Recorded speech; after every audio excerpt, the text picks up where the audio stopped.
Today, filmmakers have more technology, more streaming platforms, and more ways to release their work than ever before. But at the same time, it can be harder than ever for a film to actually get discovered. So the question is, are film festivals still relevant today? If so, why? We have Kazy Tauginas, film festival director and founder of the Newark Independent Film Festival in Delaware.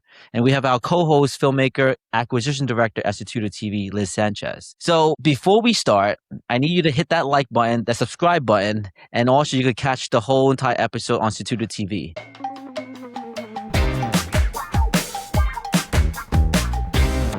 Kazy, thank you for coming onto the podcast. It's actually an honor to actually be working with you in the future at your film festival. And but I'd love for you to introduce to the world of who you are, what you're about, and what is this film festival that you have. Yeah, I'm the director of the Newark Independent Film Festival in Newark, Delaware, not to be confused with our neighbors in North Jersey. It's trust me, if you mispronounce it down here, people take it personal. Do not say Newark if you come. It's not Newark. It's Newark. Yeah, Newark. Like the logo that I have for the film festival, where I split it into halves, like New Arc. Like that's how Newark. Yeah, long time. I guess at this point in time, I'm approaching industry vet status. I guess I went back to school for acting in 2009, and built a career up as an actor. Cut my teeth on New York indies and got into New York shows, and eventually got into large, like really big Hollywood productions like Equalizer 2 and Dolomite and Without Remorse and John Wick. Yeah. John Wick. I actually didn't know you did John Wick. Yeah. That's huge. Yeah, that was my first studio picture, was John Wick. Yeah, awesome. It was cool. Wow. Cool. Just walked on set and I'm like, oh look, it's Keanu Reeves. Hey, here's the guy who made my childhood. Yeah, but yeah, I worked really, really hard in acting to get the credits. Like every single step that I took was like hard fought victory. And I had a hard time getting reps. What was so crazy is like when I look back on it, I'm like, wow, you cut your teeth, you learn the skill set, but like in the back of my mind, I was always thinking content creation, right? Because when you're an actor, even when you're climbing up the layer cake, I always kind of kept that in the back of my head. And I shot like my first short when I first got out of acting school, maybe a year out of acting school. It was a short, Salvation Road. Credit carded that. Ended up working on a feature film with a buddy of mine that years later became Mirror Life, and we released that recently. That was like many multi-years to finish type of an indie project. I produced and wrote and acted in my own short called Standing 8. And that was about a boxer who gets diagnosed with systemic lupus, and that made the festival circuit and did really well. And that was really where I cut my teeth on film festivals. Mm-hmm. I attended a lot of festivals because of Standing 8, because I was just really proud of it. You know what I mean? And yeah. When you're in the indie circuit, you don't really necessarily know how things are going to end up. You don't know where things are going to go. And, meeting people at film festivals is always like a positive. I always enjoyed meeting other filmmakers, hearing about their journeys and whatnot. And I went to film festivals, as many as I could go to when we hit. And that was like maybe 2017. And then at the end of 2017, I ended up booking Equalizer 2. So there were some festivals that I was slated to attend, but then I was like on Boston on set for months. So I couldn't go to these additional festivals that I wanted to go to. It's okay. Those festivals will be around next time. Yeah. They're still around. It was an important booking for me.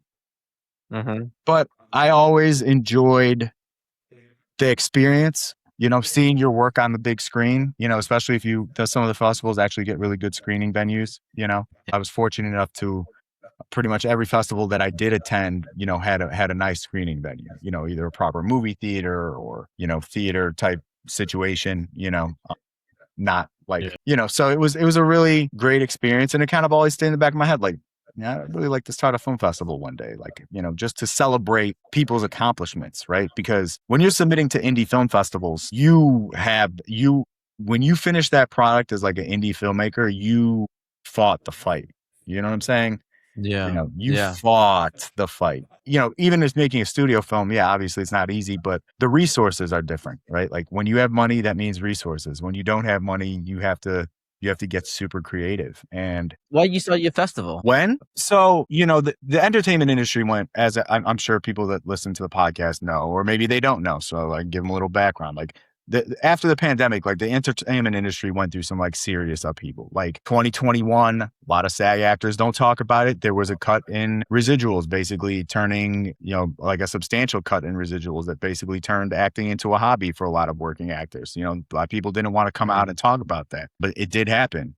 There was a lot of drama behind it. And then the strikes hit, 2 years later, and it just changed the way the studios were doing business, right? Like indies have always been there, right? Like indies have always been, people have always been cranking out, making their own product, like finding a way, mortgaging their houses, selling their cars, doing whatever they got to do. You know what I mean? To make their movies, they take out a credit card and, credit card a whole film or whatever. I've been there. So it's like, you do what you got to do. But once that happened with the studio system, and I just kind of realized, I was like, I don't think there's this, because I saw the writing on the wall. I'm like, if they're agreeing to all these terms with all these different unions simultaneously, inevitably it's going to have its markets, right? Like if you're a company, you answer to shareholders and your cost of doing business in a certain area just went up, you're going to start looking at alternatives.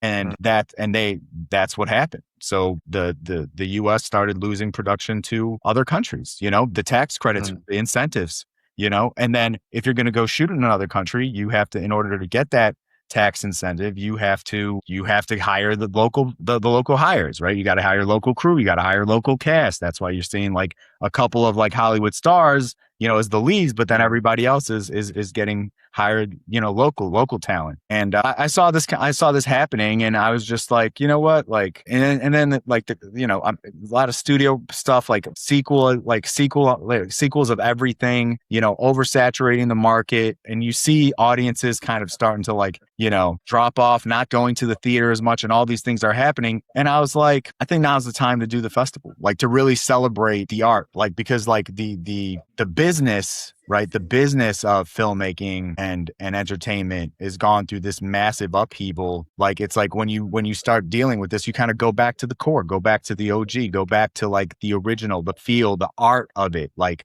where people are literally telling stories. If you're going to credit card a movie, right? You're telling a story that you really want to tell as the filmmaker, right? Yeah, at 24% APR for yeah, sure. Dude, exactly. Exactly. Like if you're like, okay, I'm going to do this, right? Like you in your heart at that moment are like, I don't care about the downside. I have to tell this story. And I felt like where we're located in Newark, location is fantastic because you've got a main street that has all the restaurants in the world that you can think of. And it's a primarily college town. Like the, primary, economic driver there is the University of Delaware. And what happens when they break for summer? It gets, slows way down. Right. So a lot of the kids leave from school, and then the local economy suffers. And I felt like the perfect time to do a film festival would be when the economy can use the boost, right? It could use filmmakers coming from out of town. It could use audiences coming into town. And it just felt like an all around kind of win. And I went to like a local theater, and I just was like, hey, I want to do a film festival. Like, what do you want to charge me? And that was really more like, I knew I wanted to do it. I thought there was like a good venue. I thought the location overall was perfect. Accessibility is there. Like that's a big thing, right? Like, people complain there's some festivals that are out in the middle of nowhere. I mean, even some of the big ones, they don't make them accessible. Like you got to take a helicopter to take you know what I mean? Like, so the accessibility and being close to Philadelphia, being 2 hours from New York, being, we're like 40 minutes to Philly. Baltimore is like an hour, DC is an hour and a half, and all accessible by train. You can't beat that, Right, so right. I just jumped on man. it. It was like that thing, like when I'm saying, like when someone credit cards a movie, you feel in your heart, you want to do something. That's how I felt. I felt in my heart that I wanted to start a film festival and give indie filmmakers an opportunity to see their work like on the big screen. And then I just structured everything kind of how I would want to be treated at a film festival, if that makes sense. I feel like the festivals are very different than what it was before, right? At least the mindset. Is this something like you're bringing back into it? Back in the days, festivals was a place to go to find distribution, to find a way to continue the film's journey, to Right. find more audiences, right? Do you feel it's the same way today, or is it not? Well, I think my original pitch for like year one was that, the festivals that everyone has heard of are basically just premiere events for studio films, right? Like, so I was like, that's why I was like, I want to bring this back to like celebrating the art of making it and like, distribute, like going to a film festival, like filmmakers that have like an indie that somehow gets into Cannes or maybe Cannes short corner or something, and you're going there screening it. Are you going to get a distro deal? I don't know. Do you have a A-list actor that people are going to want to put up money for? Like it's like there's levels to it. And then there's also trends. So it's like, I don't know, like if I'm making something, I'm not chasing any type of trend, right? Like I'm making a product that I want to see come to fruition because I deeply in my heart want to see that done. But it's not because someone is like, oh, that's the trend, you should go do that. If someone is already telling you about a trend, it's already too late anyway, So I just look at the way film festivals are. It all depends. I think it also depends on how they're run and who attends, right? Like, it. I'm very filmmaker friendly in Newark. I want filmmakers to come. I want them to network. And I think that the film festival circuit, I think, especially like the indie one, and I can't speak for the big ones. I've never been to any of the big ones. I've never really felt the need to attend, it's just, Yeah. it's that kind of studio mentality. And I don't want to go to a place and feel like I'm in high school again, trying to go hang out with the cool kids. Like I just don't ever like that. I've never been like that. I just want to build my own playground and invite people to come play on my playground because my playground is open to anyone that has got the skill set. You know what I mean? Yeah, man, I feel like, festivals is with all this technology, with everything here, I think festivals is the way to go in exposing your films now. Like, I think it's always been that way, but I think it's even more important ever before. There's so much streaming. There's so much, like, when you're watching a movie, normal person that's watching a movie, Yeah. and they cannot sit there watching the movie for more than 5 minutes straight, and there's so much distraction. And I don't know about you, I get pinged every 2 to 3 minutes. I get a notification on my phone, right? Yeah. And I got so used to that. So when you go to a film festival, you're so focused on the film. You're not allowed to put out your phone because you're gonna get slammed doing that. And then you get to focus on the filmmaker shows up. That is, you get to focus on their artistry and talk about it. And I think that's so important for discovery, because if that's compelling, you have a great movie, you have a great team, and you showed up to a festival of hundreds of people. Those hundreds of people can actually talk about it to their 10 to 20 other people as well in their circuit. And then boom, now I spread it to thousands of people that can see it from a single festival. That's how I see it. Yeah. Well, I don't disagree at all. I personally feel that film is a theatrical medium, right? Like, I don't think that it's a totally different experience when you see a film on the big screen. I'll never forget when I went to see Clockwork Orange at IFC in New York, and I had never seen it on the big screen before. And this was one of my favorite movies, right? Like, I love the film, and I'd never seen it on the big screen. I caught so many more jokes and nuances and performance nuances that it was almost like watching a new film. And I had watched it on a big screen at home. But then when you get in the theater and it's almost like psychologically you're paying more attention. The lights go down, you're in it, you're really vested in the characters and what's going on. And even a film that you've seen before, all of a sudden you start recognizing all these new Oh my God. That happened to me watching Interstellar for the first time in theaters. Yeah. That was because it's a theatrical medium, right? Like Chris Nolan. I watched the movie like 10 times and it was still like new.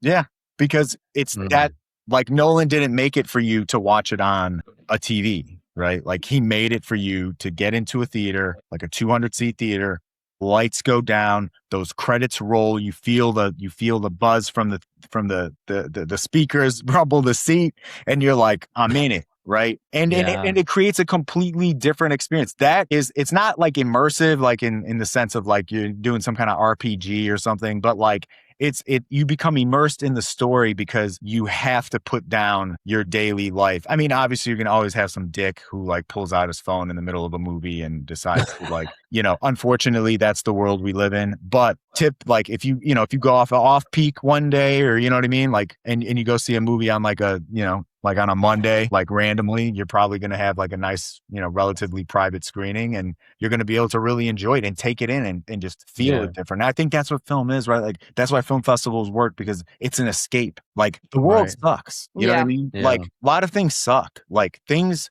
are not great. Like people are hurting economically, like there's so many things that are going on. Like I think people aren't happy with the jobs they're in. They're not happy with the relationships they're in. They're not happy with their lives as a whole. And it's like film shown in the correct way, like shown in the way it was originally intended, is a vehicle to escape just for like, 2 hours. Just get out of your own head. Stop dealing with all the things, don't be overwhelmed with all the stuff that you have to deal with, and just go on this adventure with whoever it is that you're with on screen, and that's why I personally love the film festivals, right? Because we're showing shorts, but these are stories that people otherwise that are in the audience would have never seen, right? Like it's like their first intro indie projects. Like most people think of film, they don't think of the art of film. They just think of the mainstream business of film, because that's what they're being sold every day with commercials. When they turn on their phone, boom, like watch, blah, blah, blah, the sequel and da, da, da.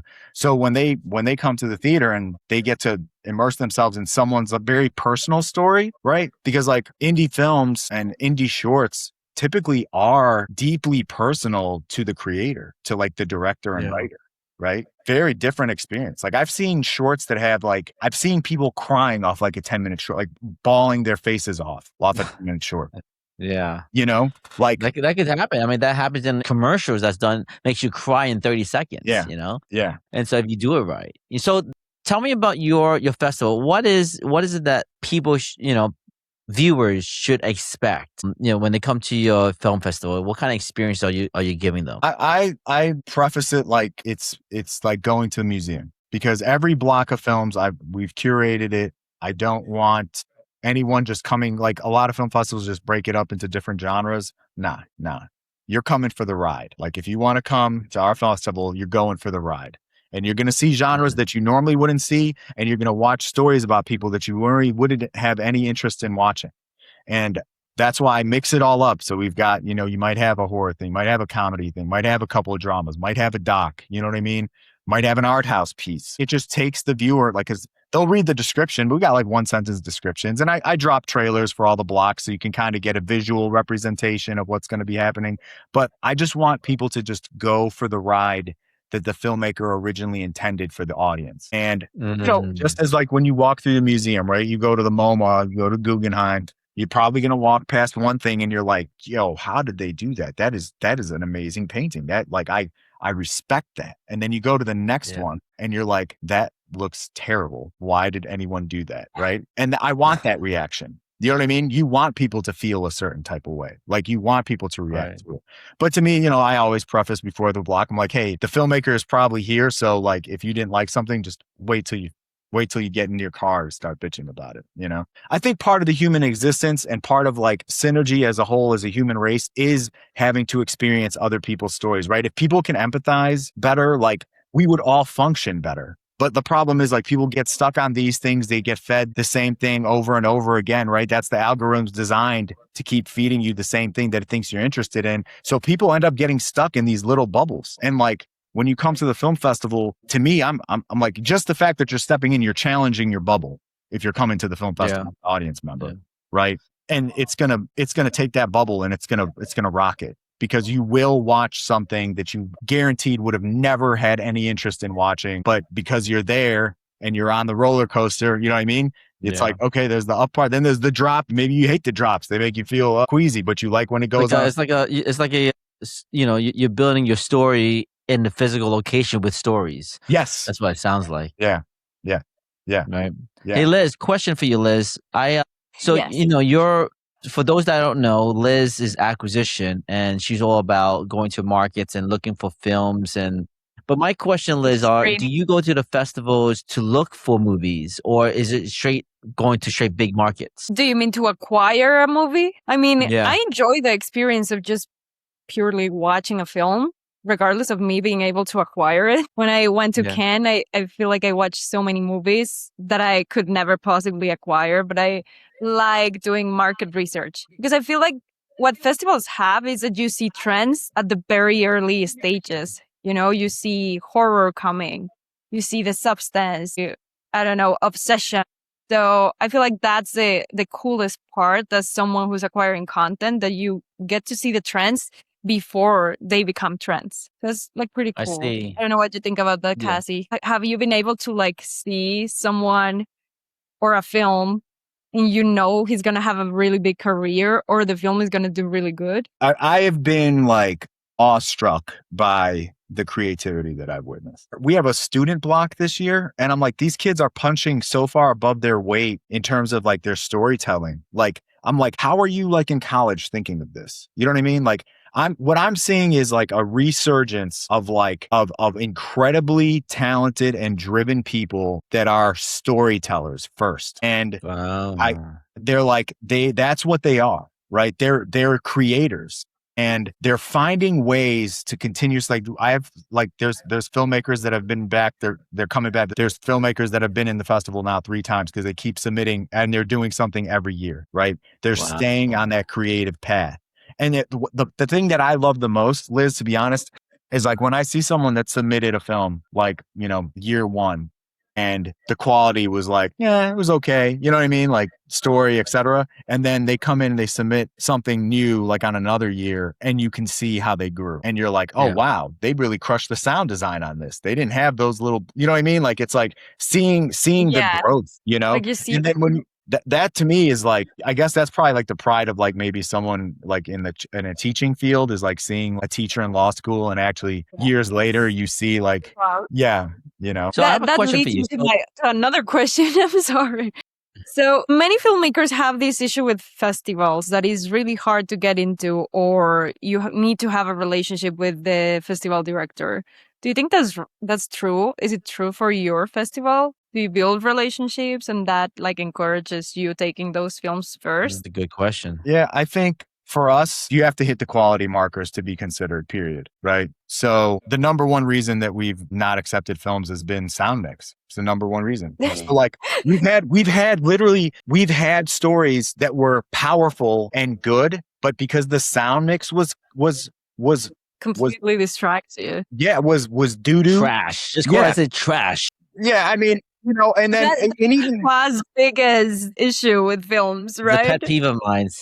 I come Oh from the my sound God. world, right? I live in the sound world, and Listen. and if it's not on point, it just drives me insane. Listen, I'm right there with you. The number one reason we turn down films is sound mix. Like you'll go through like the committee notes, sound is an issue, sound, and you're like, you're done. You know what I mean? Like we can't accept it. And I'm not, you know, got to kind of be a dick, but like you got to submit your best work. And I've said that when I do my promotional videos, like submit your best work. That means it has to be completed, right? You know what, Kazi? I have an idea for you. Why don't you, with all this AI stuff, you should build an app, right? And maybe I could build it for you, where when they submit it, it would say great, awful, trash. That's the score. Trash. Do it again. Yeah. But do you give them another chance? Like, do you give them feedback? Like, your sound is awful.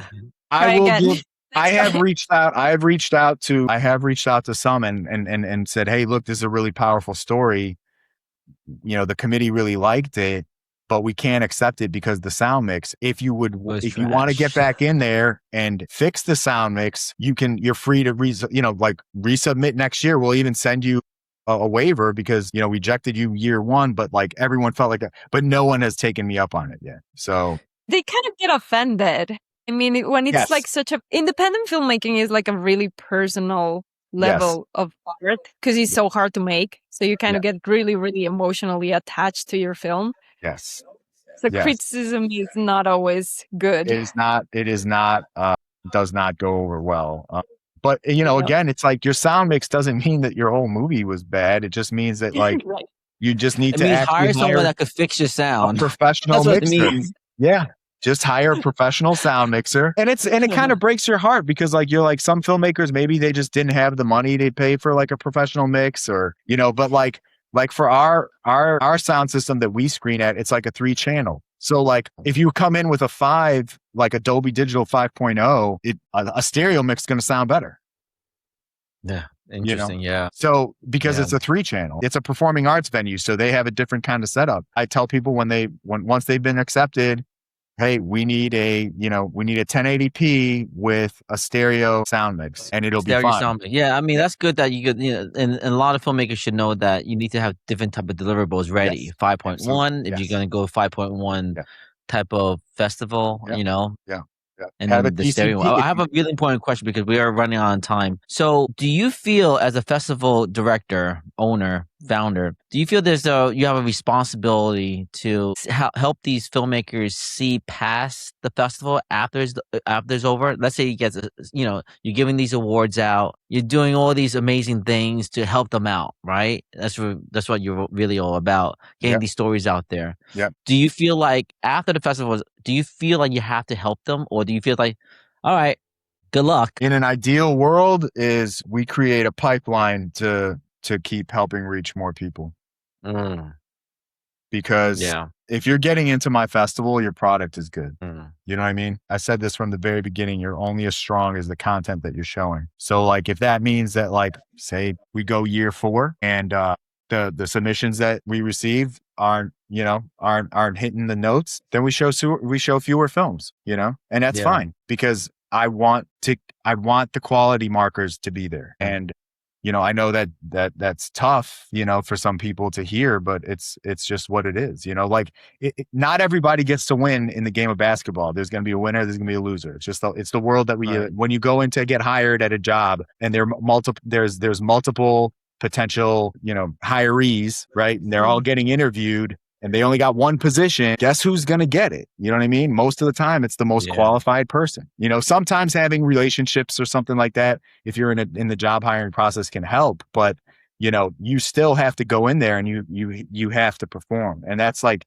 film is no different. It's just like when somebody's like, "Yo, I want to be an actor. Well, how do I start?" I'm like, "Go back to school. You want to be a filmmaker? Then but you don't necessarily have to go and spend 50 G's a year or whatever it is or 80 G's a year to go NYU or something. But you need to get some basics. You know what I mean? Like people can go to YouTube. You can learn lighting. You can learn a lot. You know what I mean? But you still have to get your hands dirty. It's a trade. I mean, so I got one more question. How do you feel with this? There's a vast amount of festivals out there. There's so much streaming options out there. What do you tell a filmmaker today? What's the advice that you would give to the filmmaker today, in getting the word out there? You as a filmmaker yourself, an actor, what's that advice? I mean, if you have a product that's completed, I mean, I would use social media for the tool that it is. Number one, social media has as much as damage as it's done to like human interaction. It also can be an incredible tool to reach audiences that otherwise would have never even come across your content at all. Right. Build up the following, right? Build up your brand. Use social media for the tool that it is. And I know a lot of filmmakers need to know that if you're in your festival, invite everybody you can to come to your festival too. If you're local, especially you're local, right? Yeah. Well, they're gonna get. Some of them don't. Some of them they just like, oh, I just came by myself. Where's everybody? Oh, I didn't bother. No, I mean our screening venue is really good. Like when I went there, like we had a different one year one, and now we're working with Chapel Street Players, and they had an incredible audio visual system installed in anticipation of hosting screenings, and it just was like a match made in heaven.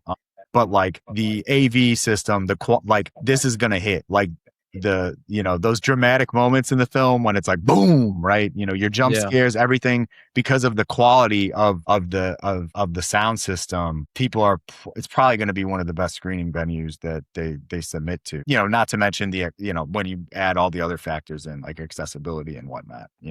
But yeah, absolutely. Bring people to see project in the best possible light. Like you cannot beat the movie theater experience. You just can't. Yeah. It's not simulated at home unless you actually have a movie theater in your home, you know, which some people do. But even like that, I feel like the experience of going to theaters is more the fact that you get to see people's reaction in real time. Yeah. And it's Yes. really different from Yes. yours, Yes. perhaps. Yes. So that's amazing. Yes. Yes. Absolutely. See the impact. Yep. It's amazing to have you on our first podcast. And the reason why we're doing this podcast and the reason why we're connected on this level is because we're coming into we're initiating what we call the Film Festival Impact Tour. And the idea is that we want to be able to bring value to the film festival just as much as you bring value to the filmmakers. We want to be able to be a supporter at some sort of capacity, right? Because we are in the film industry, but we are distributors after the festival is over. And we think that film festival is the best place to find hidden gems that could go further. And we believe that film festival directors like yourself are big supporters of it, has a heart that's not designed in the Wall Street world of things. And then there's a likelihood that with the filmmaker being supported by someone like us with the film festival circus that they're in, then we'll find the next amazing, talented producer, director, actor, the hidden gems that we're dying to look for. We're really honored that you're going to have us on your August 13th festival. Now, listen, August 13th, 14th, and 15th, there's going to be film screening literally from all over the world. You're going to see some of the best independent film voices that I've come across. You're going to see stories that are going to piss you off. You're going to see stories that excite you. You're going to see stories that make you laugh. And we're just offering a completely new medium in terms of entertainment. Like people think of film in a certain way. This is a different spin on film. This is film coming from the heart and soul of the creators. It's worth a visit. It's $16 online, $20 at the door. So get your tickets ahead of time and be ready to go for a ride. And awesome. So we'll make sure that all your links and your social accounts and everything is displayed in the description. And then I guess we'll see you there. Awesome.